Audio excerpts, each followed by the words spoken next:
Hello, once again. My name is Teacher JV, and today we'll be continuing with your nursing theories. So this is the last part of all the concepts that you're going to learn before we're going to take our examinations. Okay, so are you guys ready? Okay, awesome. So we will be starting our class today about the work of Rosemary Risu Pars about human becoming. Okay, again, I want you to follow through by using the book of your TFN while you are listening with this podcast. Okay, so here with the work of Rosemary Risu Pars of human becoming, this actually guides nurses to focus on the quality of life from each person's own perspective as the goal of nursing. So it presents an alternative to most of the other theories of nursing, which take a biomedical or biopsychosocial spiritual approach. Okay, with the work of Rosemary, the human becoming theory is a combination of biological, psychological, sociological, and spiritual factors, and states that the person is a unitary being in continuous interaction with his or her environment. And this one, it is centered around three themes, okay? These three themes are your meaning, your rhythmicity, and transcendence, okay? So before we move on with this dimensions or with these themes, here are the 9 assumptions with regards to the work of Rosemary Pars. So the 9 assumptions are the human is coexisting while co-constituting pattern of living. The next one is the human is open, freely choosing meaning in situation, bearing responsibility for the decision. So as you read the 9 assumptions, they are somewhat very self-explanatory. The human is unitary, continuously co-constituting patterns of relating. The human is transcending multidimensionally with the possible. The number 5 is becoming is unitary human living death. Becoming is rhythmically co-constituting human universe process. Becoming is humans' patterns of relating value priorities. Number 8, becoming is an intersubjective process of transcending with the possible. And the last one is becoming is a unitary humans emerging. Okay, now let's move on to the next one. So we're going to talk now about the 3 principles or the 3 themes which Rosemary Risupars is talking about with regards to human becoming. So the first one here is it's all about the structuring meaning is co-creating reality through the languaging of valuing and imaging. Okay, so under the assumption of meaning on this principle, human becoming is freely choosing personal meaning in every situations. Okay, it means that the person has their own choices to make. Okay, and here man's reality is given meaning through lived experiences. In addition, man and environment co-create. As we discussed with the other work of other people or theorists, that there's always a constant um, coordination or interaction between the human and the environment. Okay. So in this one, in this principle, meaning is the central theme in this principle. Okay. So under this one, it has your 3 concepts. So the first one is the imaging. Yeah, you can see this one in your books, and it has more. It has more detailed. Detailed. It is more detailed in your book. You can just go on with that one. This one is a little bit um, summarized already. So the first one is imaging. This is knowing personal realities, creating reality, and process of knowing and of coming to know. Okay, so this is like mirroring what you can see through your senses, through your eyes. Okay, you are on the grounds. It's because you are creating your own reality. Okay, the letter B here is all about valuing, choosing and embracing what is important. And again, as we go to this principle, it says that we have the freedom to choose. So in this one, that is your valuing, choosing and embracing what is important. So we have here your confirming and your non-confirming. If we say confirming, a person is embracing, accepting, and cherishing. Okay, it can be towards a person, towards an idea, or project, while your non-conforming is the opposite. Okay, and the next one is the languaging. Languaging has something to do with the way of expressing the meaning. Okay, how are you going to express the meaning of the things that you're going to say or the things that you're going to do? So that is all about the first principle. It's all about meaning.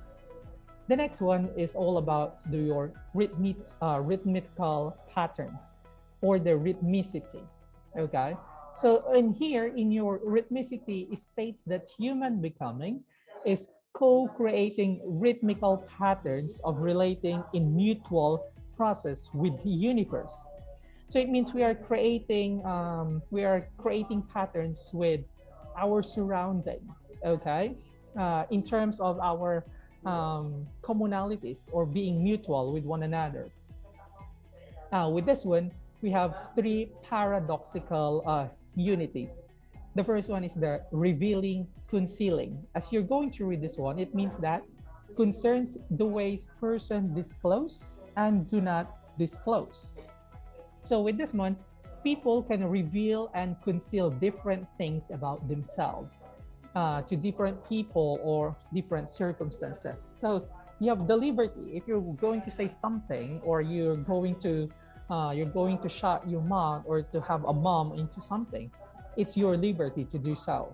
The next one is the liberty limiting, concerns the movement to movement, and the inherent opportunities and limitations that accompany those personal choices.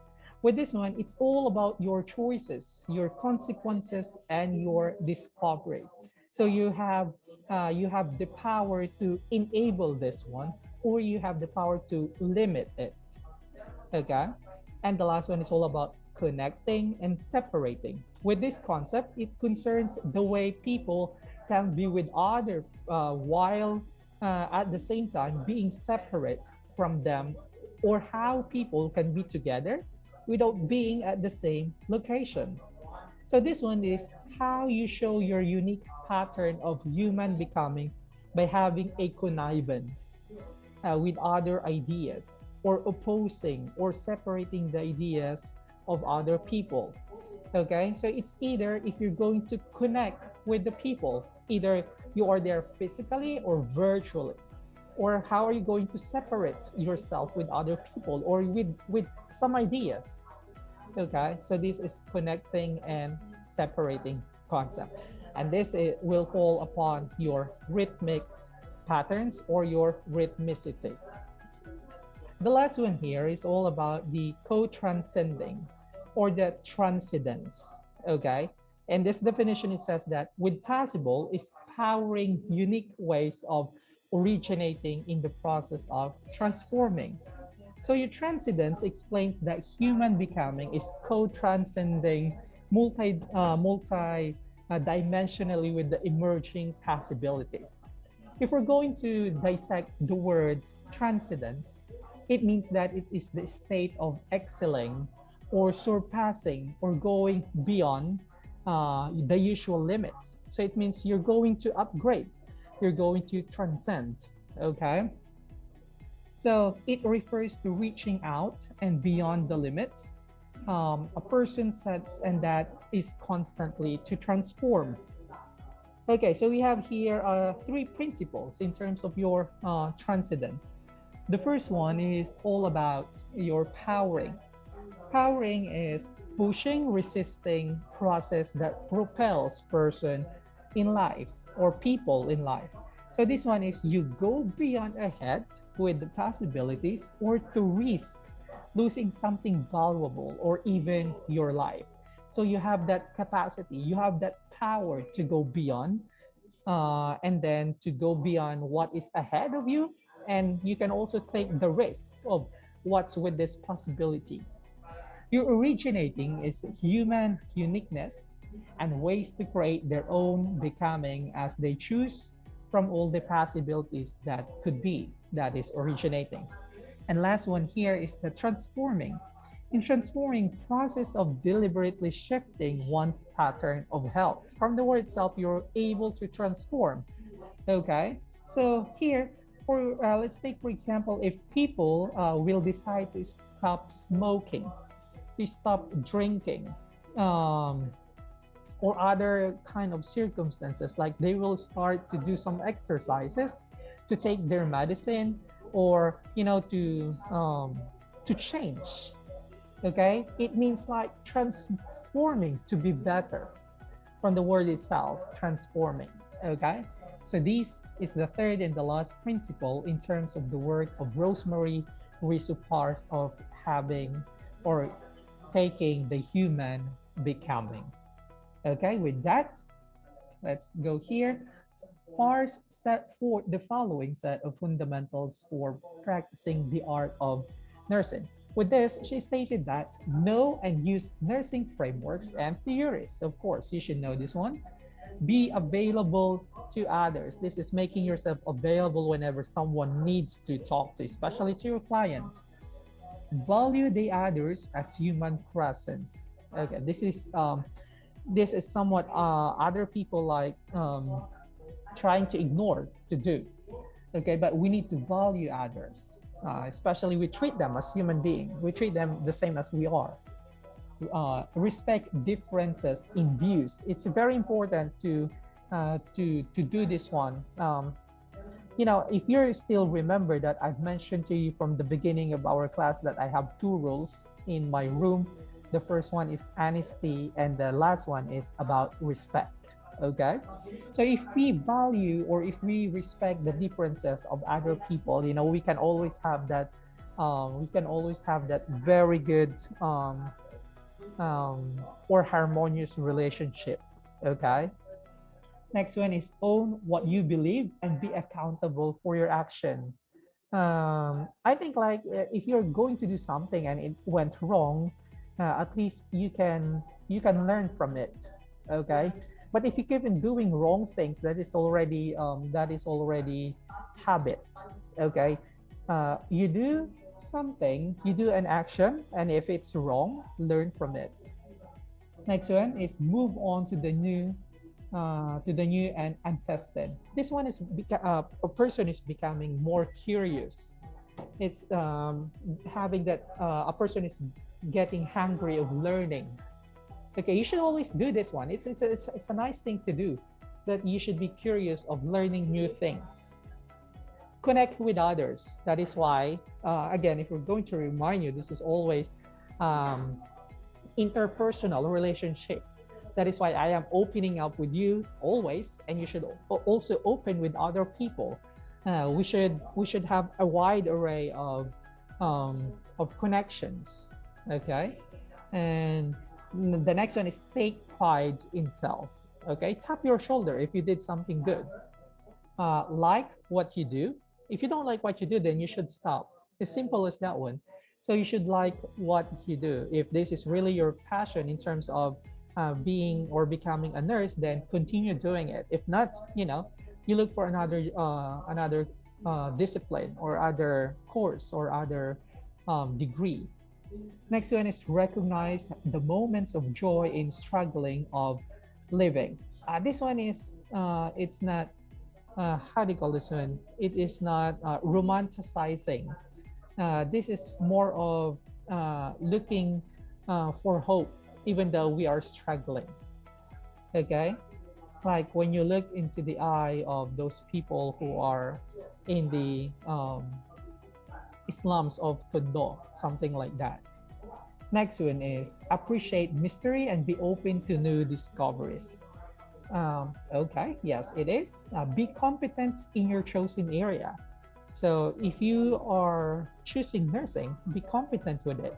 So how are you going to do this one? Learn more, study more, uh, hone your skills, rest and begin anew. Okay, people, your instructors keep on telling you this one, like you stop when you are done, and do not quit, something like that.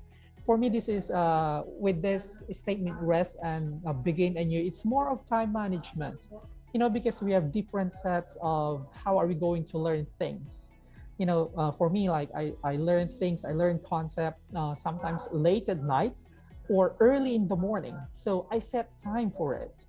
I do my schedules ahead of time. It's because I really don't like to procrastinate. Okay, so this one is, have some time to rest. Clear your mind, or make some reflection, self-awareness, realizations, and after that one, you can now start to do more. Okay, so that is all about the human becoming of Rosemary Pars. Now let's move on here. So this is the work of Margaret Newman. Okay, so please don't be confused with other Newman that we discussed a while ago. We discussed from the previous sessions. This one is the work of Margaret Newman. So the theory of health as expanding consciousness, or your HEC, this was stimulated by concern for those for whom health as the absence of disease or disability is not possible. So the theory has progressed to include the health of all humans or all person, regardless of the presence or absence of disease.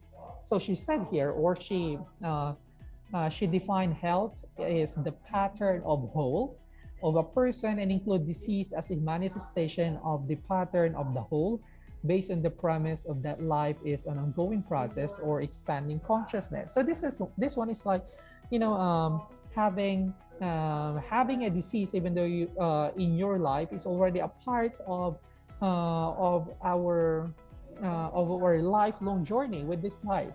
So we should always be conscious about this one. Next one here, it's about the word pattern. It is what identifies an individual as a particular person. Movement, diversity, and rhythm. Individual life patterns move through peaks, your troughs, your downsides, variations in order disorder that are meaningful to the person. So as individuals select new actions and behaviors, the responses can be transforming, leading to new choices and experiences. So this one is from the word itself. It is a pattern. Consciousness, you already know what does this mean. The word consciousness is both the informational capacity of the system and the availability or the ability of the system to interact with its environment. So we already all aware that we can interact with our environment, like from the back of our mind. This is possible. We have that consciousness at the time, movement, and space. We also have the interconnectedness of the entire living system, which includes psychochemical maintenance and growth process, as well as the immune system. Movement, space, and time. These are the dimensions of emerging patterns of consciousness rather than separate concepts of the theory, as you can see here on this illustration or this model. Nurse and patient coming together and moving apart in process, recognition, insight, and transformation. As you can see here, the rate of movement is seen as the reflection of pattern. The space, the time, and the movement are actually linked from one another. The intersection, as you can see there, of movement, space, time represent a person. Okay, it represents a person as the center of consciousness, and it varies from person to person. It is not the same. It is always varied. Okay, so it is not the same from person to person, from place to place, and from time to time. It is different. So this one is all about the work of Margaret Newman about the health as expanding consciousness. Okay, so we've finished all the foreigners about this concept. Let's now go to the to our very own theories, the Filipino theories. And the first one that we're going to talk is all about the work of Rosano Luxin. So Rosano Luxin conceptualizes your technological competency as caring in nursing and a model for practice. So here it is illustrated in the practice of nursing grounded in the harmonious coexistence between technology and caring in nursing. So it means that we are working together with the technology towards giving nursing care to our clients. So here we have your dimensions of technological value in theory. You can see this one on your books actually. You can just look after the work of Margaret. The Filipino theorists will go next. Now here in technology as completing human being, from the word itself, completing human beings.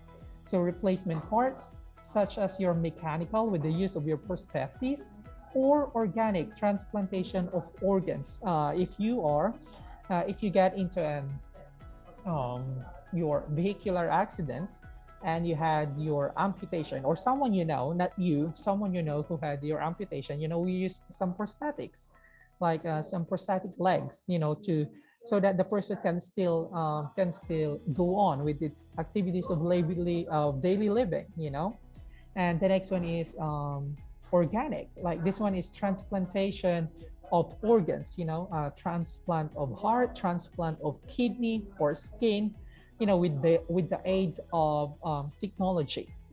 The next one here is technology as machine technologies, computers and gadgets enhancing nursing activities to provide quality care of life.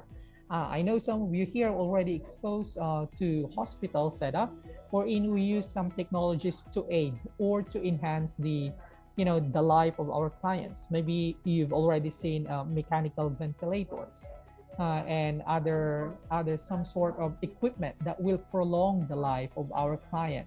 So that is the technology as machine technologies. The last one here is technology that mimic human beings and human activities to meet the demands of nursing care practice. From the word mimic, it means they're going to try what is actually happening. And here, example are your cyborgs or your cybernetic organisms and anthropometric machines and robots such as your nurse bots. So here, it is not totally a replacement of human, but the use or with the aid of your, with the technology, so that we can these robots, these nurse bots can still function, can function in our absence, or it can help us. Maybe if you are too busy, there are too much demands of clients, and there are less of a nurses, we can use your nurse bots. Okay. Moving on here on the next one, technological competency as caring in nursing. Okay, so this is just like buod or the summary. Harmonious coexistence between technologies and caring in nursing. Technology brings the patient closer to nurse. Technology can also increase the gap between the nurse and the nurse. This is somewhat very true. With the aid of technology, we can actually have a very good nursing care plan. It's because there is something that can help us to carry out our plans. In prolonging the life of our clients. Remember that this is one of our main goals in our profession. Technology plays vital roles towards this one, with the simple use of mechanical ventilator, with the use of your nebulizer, with the use of your with the oxygen, something like that. It will really it will really close the gap of these things. Now here, Rosano Luxin also discussed the process of nursing with regards to his work. So the first one is knowing. persons are appreciated as participants in their care rather than objects of care. Okay? Technology is used to magnify the aspect of the person that requires revealing representation of the real person. I like this term, magnify the aspect. Okay, a person is dynamic, living cannot be predicted. Of course, it's because human beings are rational people, right? We can think rationally compared to the robots, which are manipulated by humans as well. Next one here, designing. Both the nurse and the nurse plan um, a mutual care process from which the nurse can organize a rewarding nursing practice that is responsive to the patient's desire of care.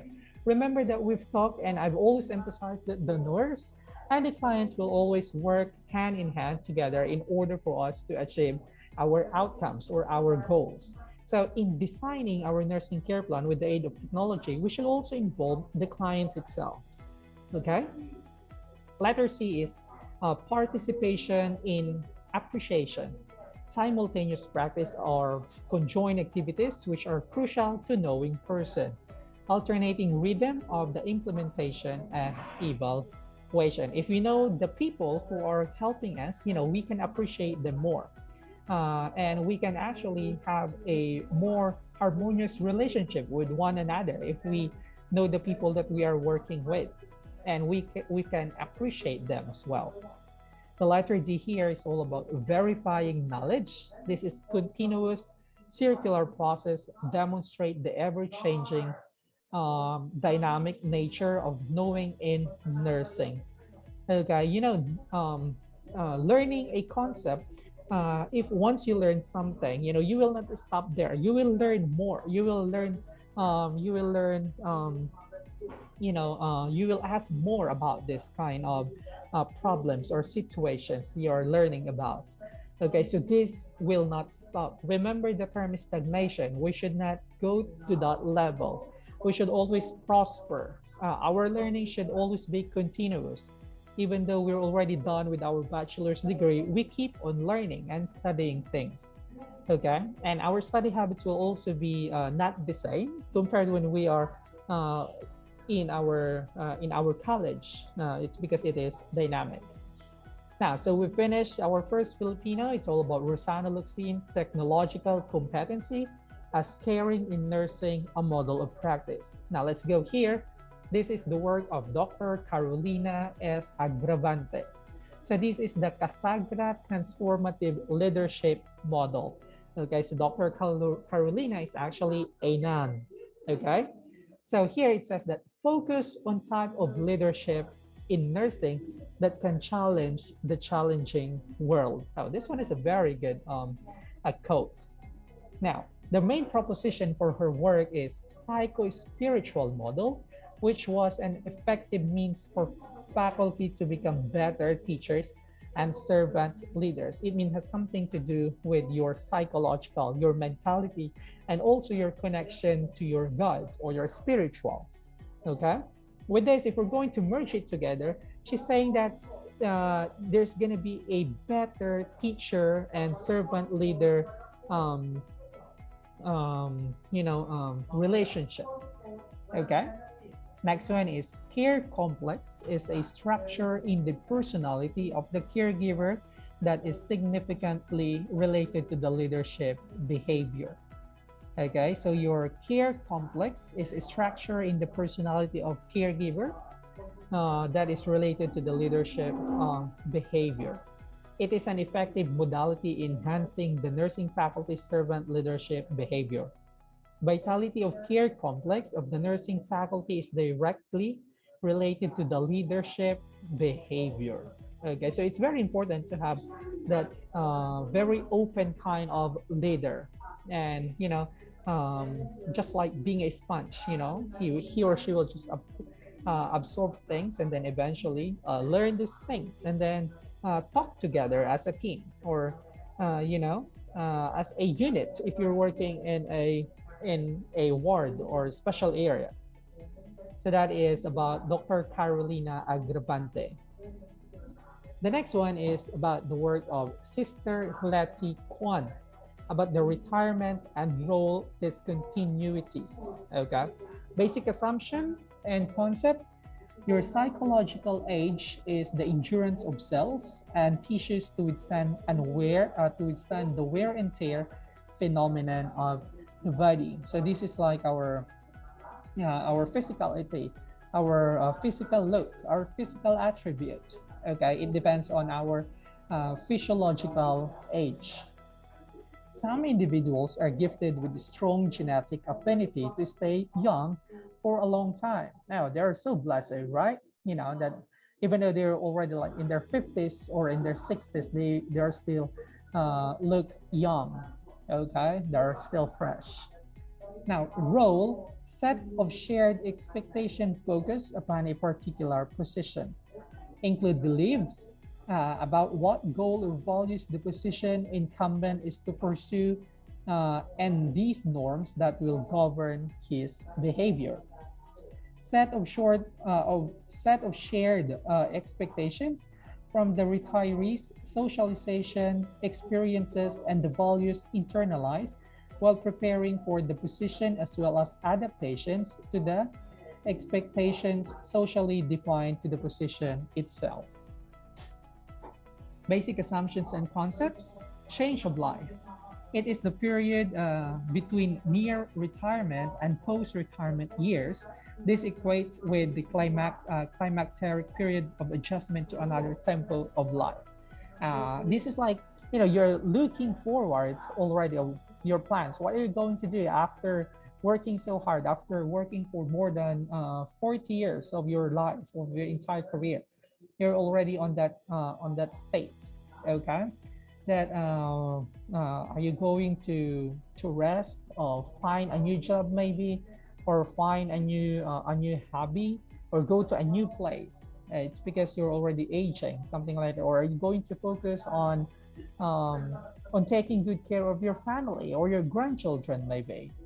Retiree is an individual who has left the position occupied for the past years of productive life because he or she has reached the prescribed retirement age or the completed the required years of service. You know, like when you reach your age of 60 or 65, maybe you're already a retiree, something like that. Or maybe your grandparents are already part of this one, or your parents, they are already what we call retiree.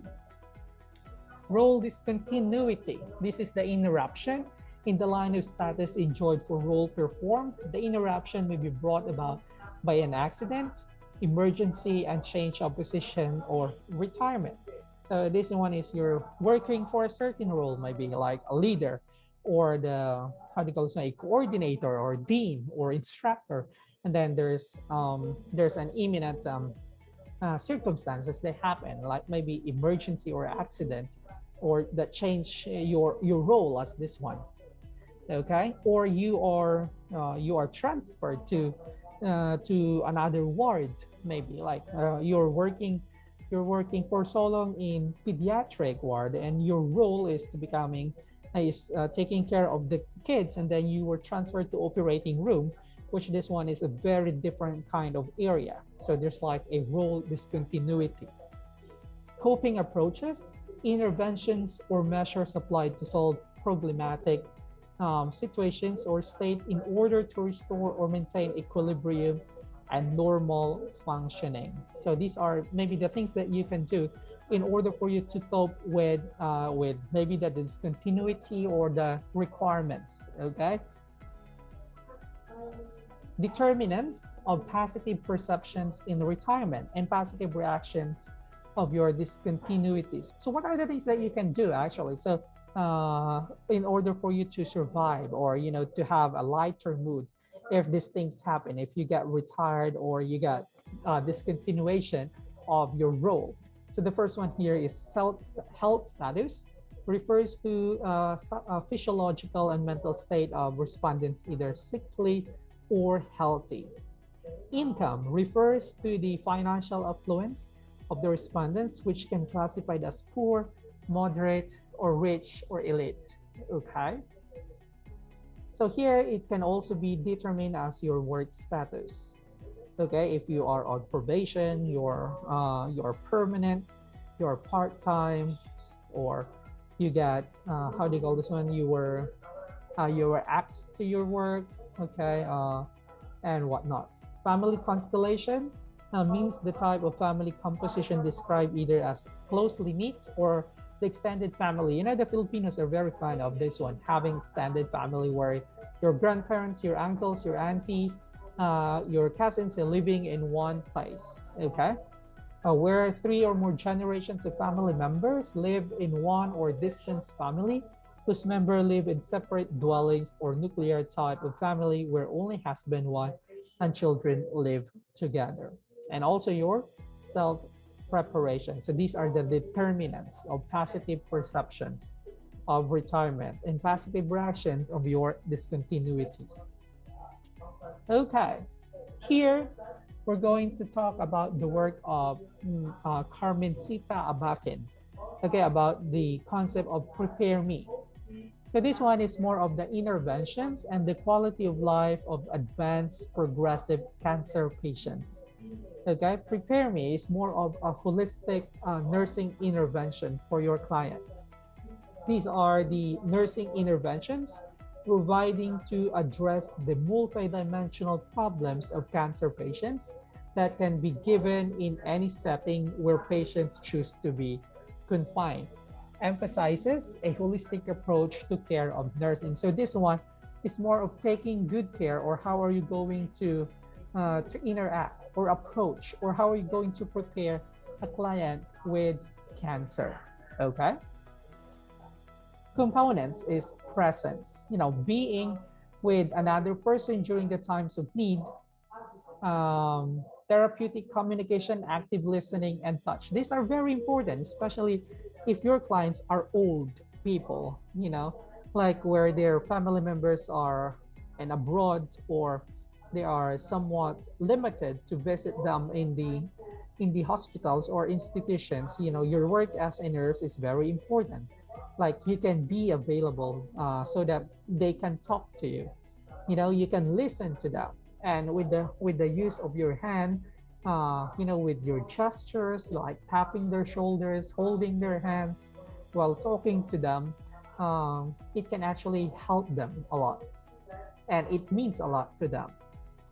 Reminisce therapy, recall of the past experience, feelings, and thoughts to facilitate adaptation to present circumstances. So this one is more of the two of you are talking together with the things that your clients experience and how they cope with it, how they battled this one in order for them to, you know, it's because they're experiencing cancer. Maybe it's new to them, like to prepare them mentally as well. Like how are they going to do, and what are the things that they're going to do as well. It's because they already have the past experience about similar circumstances. Prayer, of course, it's very important to pray. You know, being close to someone you believed in. You know, even though you are not going to church every Sunday, but you still believe in Him and you're praying every day. That's already good. And including your clients to your prayers, or your clients are including you with their prayers, it's a lot. Okay, that's very good. Next one is relaxation breathing. How are you going to do this one? Techniques to encourage and elicit relaxation for the purpose of decreasing undesirable signs and symptoms such as pain, muscle tension, and anxiety. You know, breathing exercises or breathing relaxation helps a lot, especially if you are experiencing anxiety. Okay, it will calm your mind and it will calm your body as well. If you're experiencing pain as well, you know, or having difficulty of breathing, so that the proper lung expansion can be attained. Okay, some of the muscle tension as well. Okay, relaxation breathing can help a lot. Components, still about meditations. Encourages and elicits form of relaxation for the purpose of altering patient's level of awareness by focusing on an image or thought to facilitate inner sight, which helps establish connection and relationship with God. It may be done through the use of music and other relaxation technique. You know, And this one, if you're doing this already, your meditation, you can help your clients to do this one as well. Find that spot in the hospital or in the hospital bed itself. You do meditation. You elicit maybe an image or a story to your client to have a focus, or you tell them about his or her relationship to God while they are doing meditation. Okay, it will help them a lot to relax as well. The next one is values clarification. This is assisting another individual to clarify his own values about health and illness in order to facilitate effective decision making skills. The patient develops an open mind that will facilitate acceptance of disease state or may help deepen the enhanced values.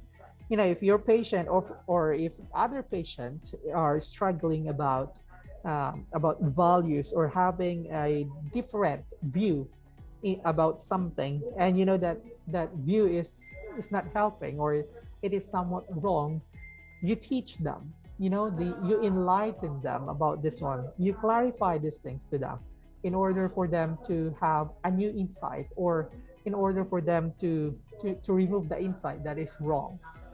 Okay, you need to do values clarification. And the last part here is about the synchronicity in human space-time, a theory of nursing engagement in a global community. Okay, these are the work of Lim Satu, Kilat, and also Luxin. Okay, the one we've talked a while ago. So this one, your inner connectivity, this is more of spiritual conditions, socio-economic, political challenges, and the time limit. Your human transcendence indicate personal growth of person and professional growth among nurses. We've already talked about transcendence a while ago, like going beyond your limit. Nurses and the nurse can rise beyond their present difficulties. Okay, which we've talked a while ago already. Inequitability, these are the principles of nurses or principle of justice and fairness in human caring across your healthcare system. Emancipation is principle of liberating the self and other from the limits of human space-time realities. Attributes such as fear, shame, lack of communication skills, lack of knowledge, powerlessness, and also your resources. Okay, and that's it. This will conclude all the concepts that you need to learn for your semifinals. Okay, so thank you very much for listening. Again, you do reinforcement by watching other videos as well, and by learning through your book, so that retention is higher. Okay, thank you, and I'll see you again next time. Goodbye.